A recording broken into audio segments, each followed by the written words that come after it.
All right, welcome to a special edition of Let's Be Real called Let Me Be Real. Y'all see Skylar's shirt.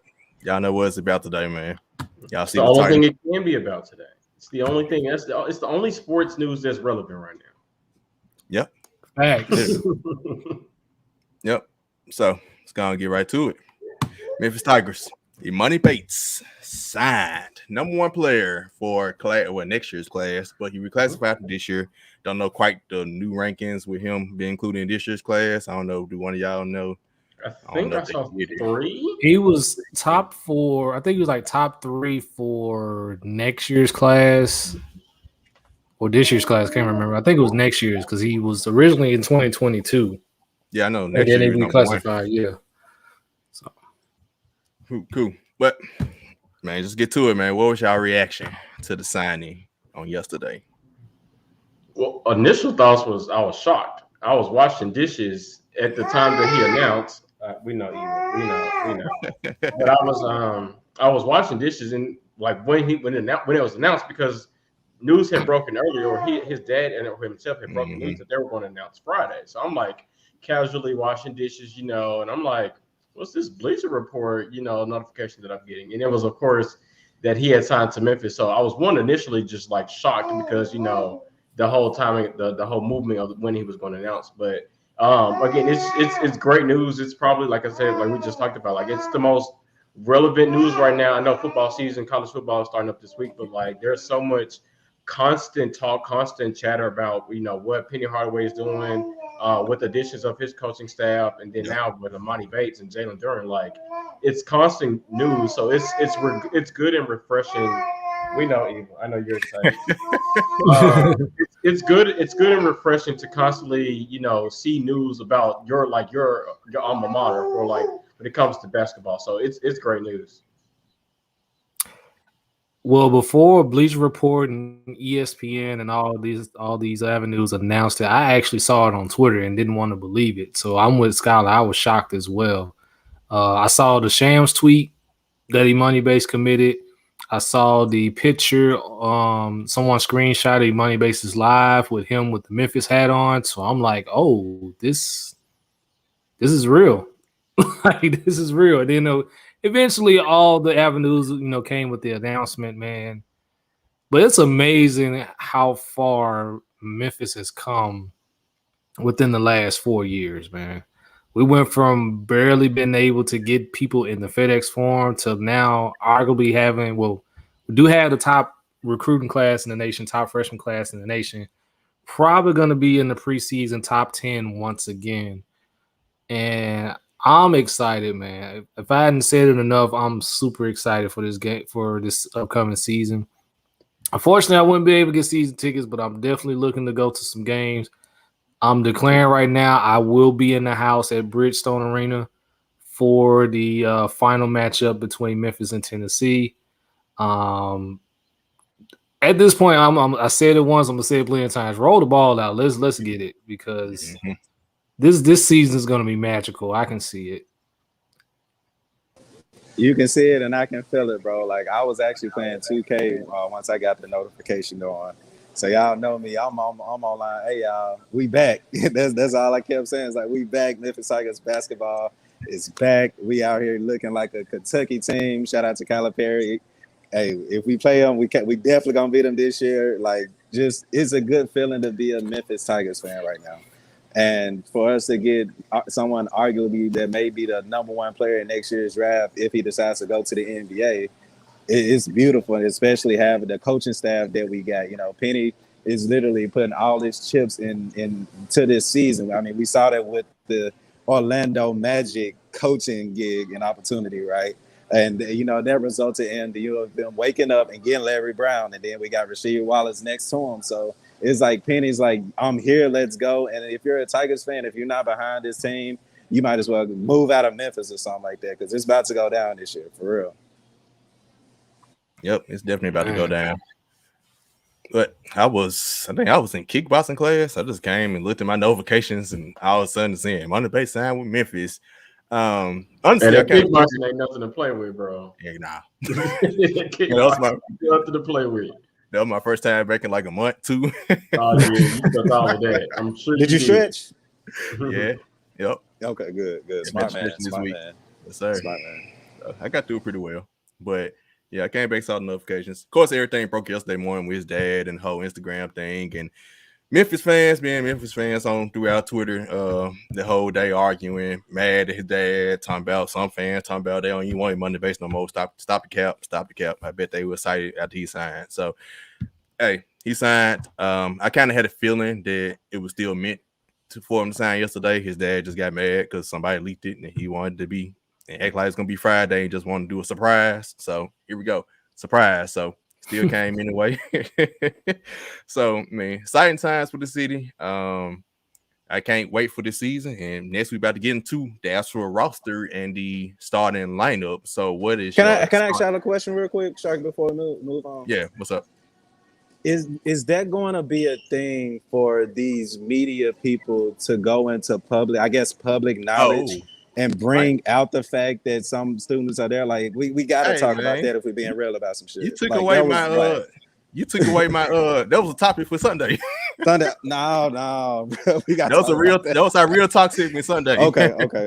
All right, we'll hold it for then. Save it for then. Make sure y'all check us out Sunday. It's going down because that was whack. All right, that was the real talk segment for Sunday. Okay, bet. You read my mind. Bet.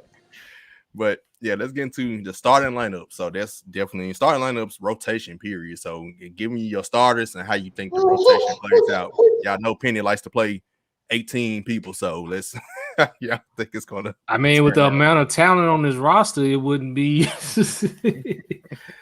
It's kind of hard not to. Man, I really had to think about this. Honestly, that's just how deep and how talented this team really is. Obviously, Duran's going to be out there. Obviously, Emoni's going to be out there. Obviously, Lester's going to be out there. So those are three for sure. That I know will be in the starting lineup. Man, there's so many different ways you can go with the rule. You're gonna need A-Lo energy out there too eventually. Like, hey, I think they got to ride with. I think A-Lo will be fine coming off the bench with his energy. Come out the bench. I agree with that. Yeah. I think what throws everything off is because that was part of the recruiting pitch that Penny gave to Emoni Bates is the fact that he, in a sense, he was promised that he would run point.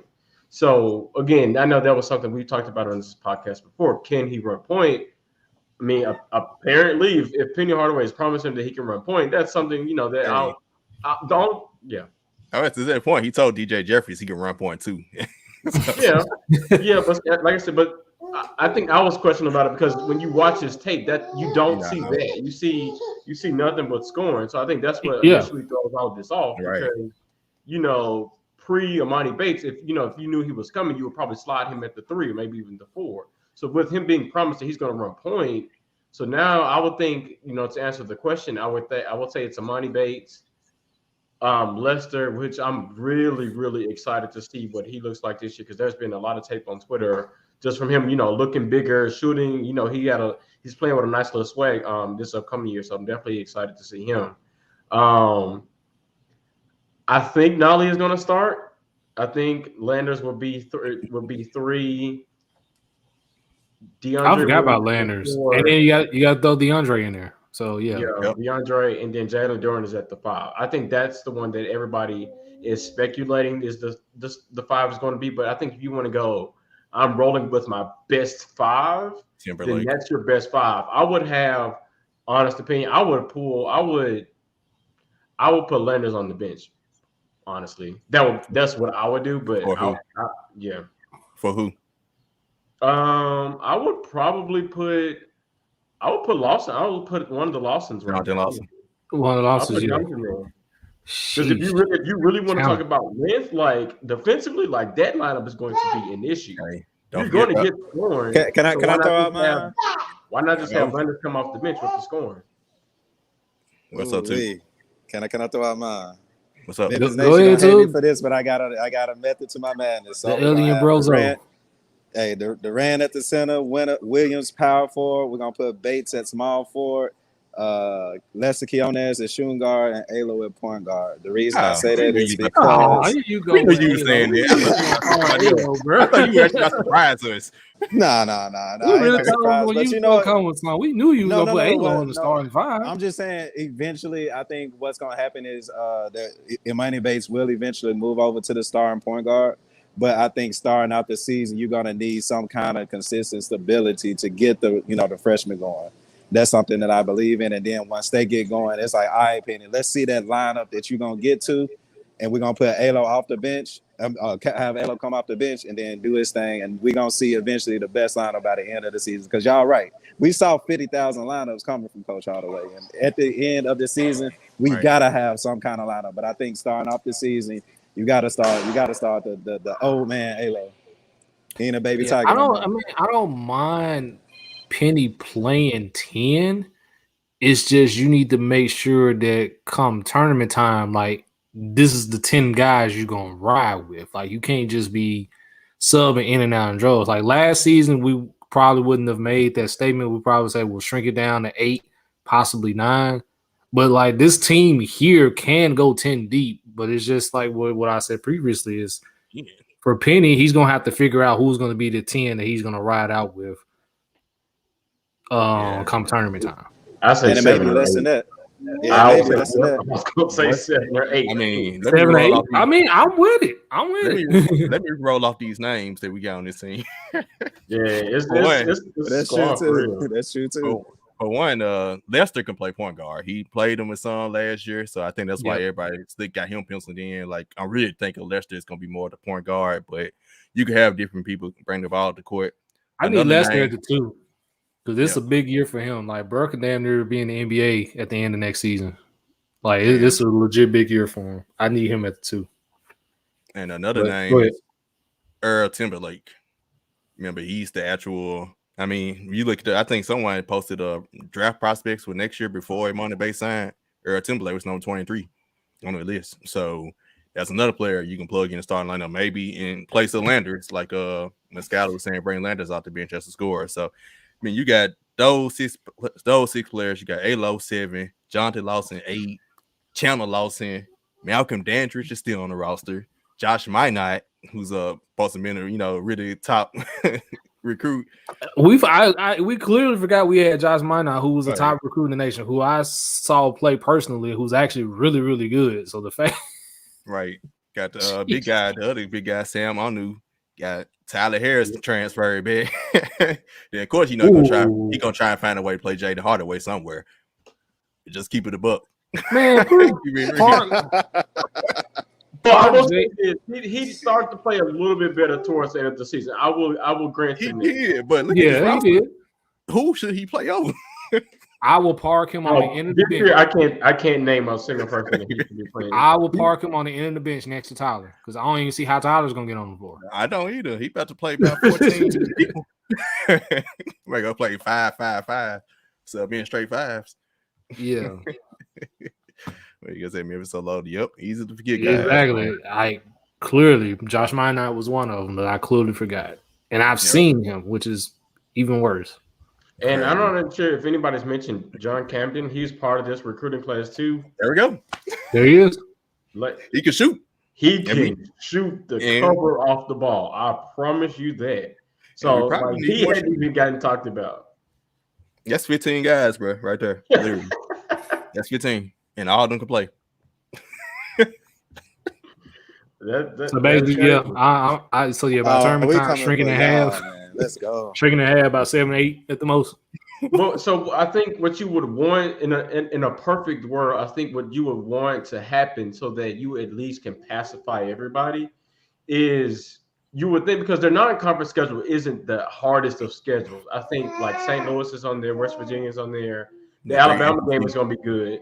Georgia. But I think because you don't have like that difficult of a schedule and your conference opponents they aren't top level either, you can find a lot of minutes for different people, right? Because you can sometimes find yourself up 15, 20 points. You would think, and be able to give other people minutes. You would think so. Yeah, that offense been not struggle this year. I'm sorry, nah. We better not be like number 90 in the nation. Nah, you got too much firepower for that this year, man.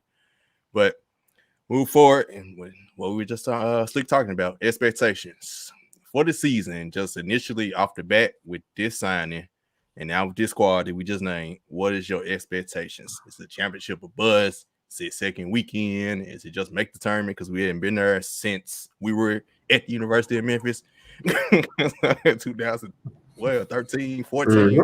Was what are y'all expectations for the season at this moment? Man, sadly, to be completely honest with you, I'm cool with saying that you're the AAC champions. Like, let's just start there. Like, I just don't want to set the bar too high, and then the hole gets poked in the balloon. It's just like, damn, like that was all for nothing. Like, I just want to go with let's be the conference tournament champions. Let's get a pretty decent seed, and then at that point you're in the tournament, and I'm good with it. Like, because granted, you have this good of a roster, and then everybody's saying championship or bust, or you got to get to the Final Four. Like, bro, like this still takes time. Like, it's a lot of hard work. It's a lot of like sacrifice, especially with a roster like this, for you to get to a position like the Final Four, like, or Elite Eight. Like, let's become champions of our conference first, and then let's say next year or the year after, let's start really just saying, okay, Final Four, Elite Eight. Is my personal opinion. Okay, because I'll answer, then I'll ask this question for Skylar at this point too. I'm with him as far as just winning the AAC championship. I don't see this squad, if everything pans out correctly, being any lower than a 3 seed in the tournament. So winning the AAC, top 3 seed in the tournament. That's how I see it. I'm gonna go Final Four, because I think that even though we did win the NIT, that did put us in a particular spotlight for us to be able to get, good recruits and, the Larry Browns and the Rasheed Wallace. Like, it did put us in a different spotlight. Now it's time to finally use that spotlight for us to have magical expectations, is what I'm trying to say. Like, if you look at this roster, we literally forgot names of people that we saw hoop, of ballers, because the roster's loaded. You know what I'm saying? Like, for us, I don't want to say championship or bust, because I understand what young, you know what I'm saying, wrong one built in the day. I get it. But a lot of these players, like I said, ain't babies no more. When we started this podcast, we were talking about the baby Tigers. They're not babies anymore. We can't baby them no more. So I'm saying I go Elite 8, Final Four, but I expect a magic run from this Tiger team, because we too loaded. We too talented. Our coaching staff is the best in the world for us not to have these kind of expectations. So that's why I'm at with it. Yeah, I'm almost with Took. I would say Elite 8, and very least make it the second weekend. I mean, with this type of team, Josh Pastner got to the tournament and lost in the second round every year, and we were very frustrated with him. So this is the 24th year. It's time we'll make the second weekend. Yeah, there's a little frustration with this type of team. So I'm not gonna say, like I said, championship is hard, because this is the NCAA tournament. Even what Scouting was saying, they get 3 seed and lose to a 14 seed. That happens in the tournament. They was mentioning on the radio earlier about Duke that year. They almost, with Zion and them, they almost lost to UCF in the second round. They probably should have lost in the second round that year, and that team was championship or bust technically. So college basketball is tough, especially that one, that you get to the tournament is one game out. But second weekend is my expectations for this team. And even going with what Took said, that's even probably selling them short with this type of roster. Like, I understand Rome wasn't built in a day, but then again, college players leave. Like, y'all just saw, this is almost a totally different team from last year. Now, every year. So college, you're not gonna have the same. You're not gonna be able to be. Yeah, I don't expect us to have the same rosters next year. Right? No, of course not. So go all in. Yep. So, man, any last minute thoughts before we clock out for the night? In the words of Savage.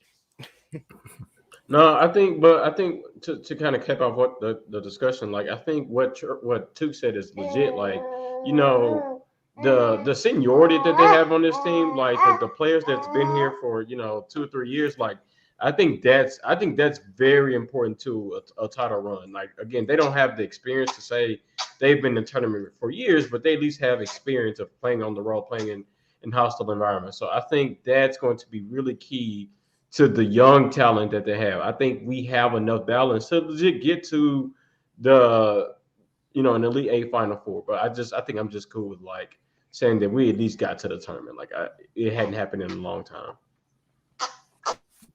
Yep. Right on. Well, that's it for this episode, guys. So remember, man, catch us Sunday. Let's be real. We'll get to that conversation that Took was talking about because that's the very first topic for Sunday. So coming up, Let's Tighten Up will be here next. I'll be going recording this week. And also be on the Power Hour, another Titans podcast show next Monday night live. So like I said, football coming up. Skylar, I know you're dropping the Tigers podcast soon with basketball and football. Trevor still got the Steelers. Blitzburg County. Blitzburg County will be out next week as we wrap up the entire preseason and get ready for some actual football being played. And touch on why isn't TJ Watt signed yet? Obviously. So, but yeah, be on the lookout for that next week. Cool. Well, till next time, y'all. Peace.